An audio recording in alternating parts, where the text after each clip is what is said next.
नमस्कार बंधुओं, आज हम बात करेंगे चक्रवाती तूफान के बारे में।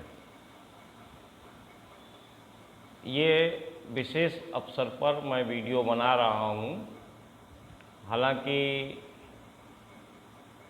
इसका कोई विशेष संबंध धर्म से नहीं है, लेकिन मुझे लगा कि वर्तमान समय में चक्रवाती तूफान के महत्व को शायद लोग भूलते जा रहे हैं, इसलिए इस वीडियो को बना रहा हूँ। इस वीडियो को पूरा देखिए, तब शायद आप अपने जीवन में कुछ चक्रवाती तूफान के महत्व को समझ पाए कि आपके लिए कितना अच्छा था ये चक्रवाती तूफान। आपने लगातार 3 दिनों तक सुना टीवी पर, सोशल मीडिया पर कि चक्रवाती तूफान आ रहा है, प्राकृतिक आपदा आ रही है। मुझे विशेष रूप से जो आपत्ति है वह इस शब्द से है कि चक्रवाती समुद्री तूफान एक आपदा है, क्योंकि मैं इसे वरदान मानता हूँ। और आप जब जानेंगे कि मैं इसे वरदान क्यों मानता हूँ, तो आप भी इसको वरदान मानेंगे और फिर आपको ऐसा लगेगा कि ये जो पत्रकार बंधु हैं, ये जो मीडिया है हमारी, ये जो समाचार प्रदान करने वाले हैं, ये हमें किस तरह से बेवकूफ़ बनाते हैं। समुद्री तूफान क्यों आता है? समुद्री तूफान, समुद्री चक्रवाती तूफान के आने की वजह केवल एक है कि समुद्र के सतह के जल का तापमान 30 डिग्री तक पहुंच जाता है और फिर उसके ऊपर पहुंचने की संभावना जब होती है, तब चक्रवाती तूफान बनना प्रारंभ होता है। अब चक्रवाती तूफान यदि नहीं बनेगा तो क्या स्थितियां उत्पन्न होंगी? चक्रवाती तूफान यदि नहीं उठेगा तो समुद्र का जल का तापमान बढ़ता जाएगा, और समुद्र के जल का तापमान यदि बढ़ गया, समुद्र जो हमारी पृथ्वी का 75% हिस्सा, 75% भाग है, जिसका तापमान 26 डिग्री से ऊपर नहीं जाना चाहिए, यदि उसका तापमान 30 डिग्री तक हो जाएगा तो आप समझिए 75% भाग में कितनी महाप्रलय आएगी, उसके अंदर कितनी वनस्पतियां हैं। आप लोगों को जानकारी होगी ही, मुझे लगता है होगी, अवश्य होगी, कि हम जो प्राणवायु ऑक्सीजन ग्रहण करते हैं, इसका बहुत बड़ा भाग समुद्र से आता है। समुद्र की जो वनस्पतियां हैं वो ऑक्सीजन छोड़ती हैं। समुद्र में जो पादप हैं, समुद्र में जो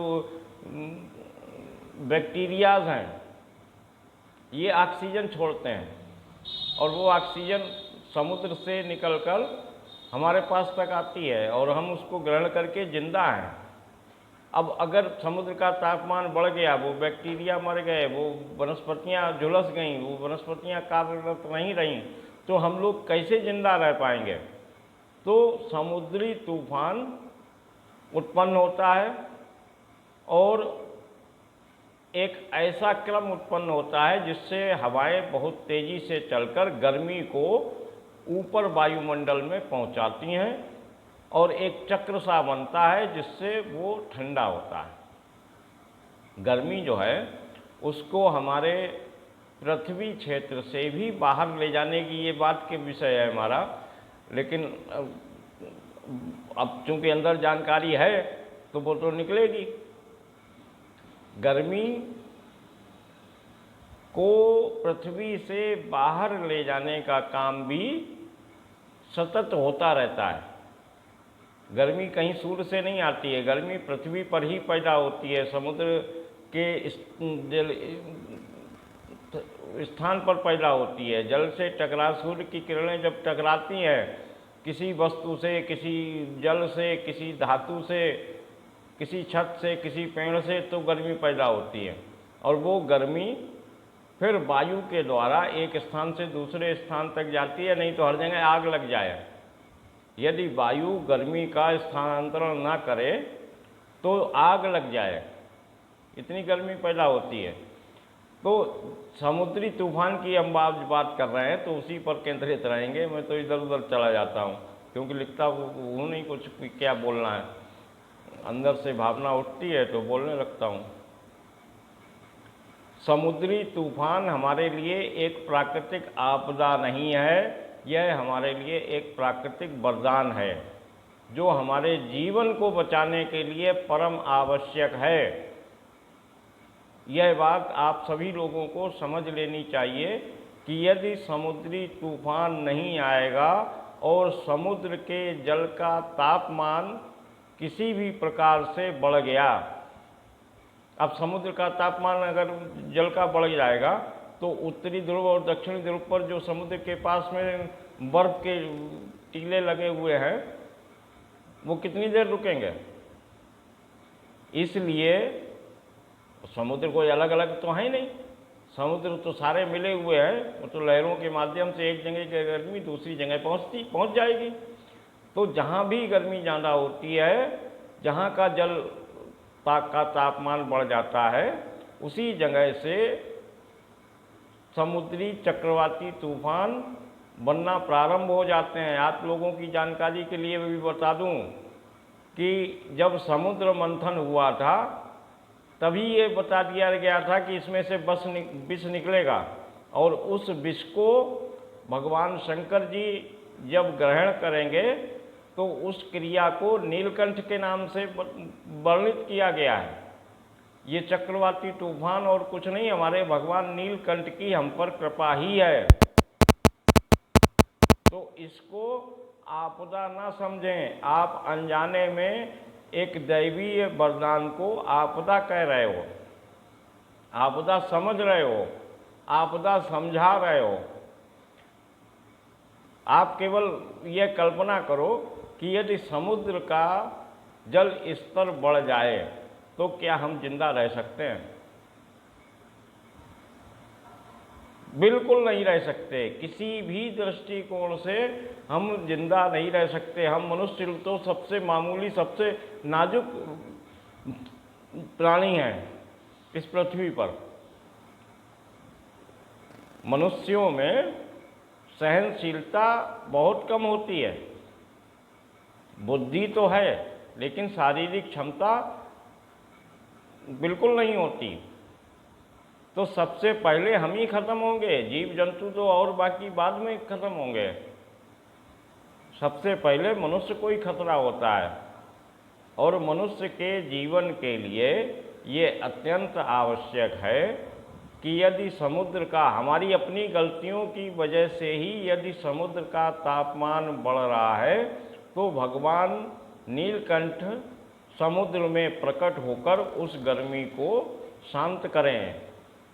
हाँ, अब उनका रौद्र रूप जब वो इतना बड़ा काम करते हैं, पूरे समुद्र को ठंडा करेंगे, तो थोड़ा बहुत हानि, थोड़ी बहुत हवा इधर उधर चलेगी, थोड़ा बहुत पानी भरेगा गलियों में। क्या गलियों में पानी भर जाने से हम मनुष्यों की, जीवों की कोई विशेष हानि हो सकती है? नहीं हो सकती। विशेष हानि जब होगी जब समुद्र का जल गर्म जांधा हो जाएगा। समुद्र का जल ठंडा रहना चाहिए। तो मुझे उम्मीद है कि आज हमारी इस वीडियो को देखकर आप लोगों को